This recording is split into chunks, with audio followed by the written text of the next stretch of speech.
For Dori Ali Ahmed, it's an all too familiar story. She first arrived in Mogadishu a year ago as famine was officially declared in Somalia. The worst drought in living memory wiped out her crops and killed her livestock.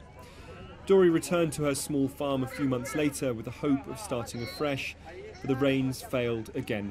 So a week ago she packed up her belongings for the second time and trekked across the country with her 4 children to the town of Dolo, one of only a handful of places where it's safe enough for aid agencies to work.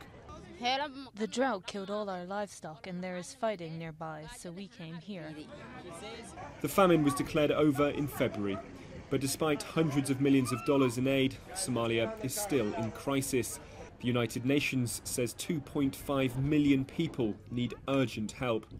If we don't start helping people to return, to recover their lives and incomes, they'll be consigned to long-term displaced camps, living in bad conditions for years to come. The Al-Qaeda-backed Islamic rebels Al-Shabaab still control vast swathes of the country.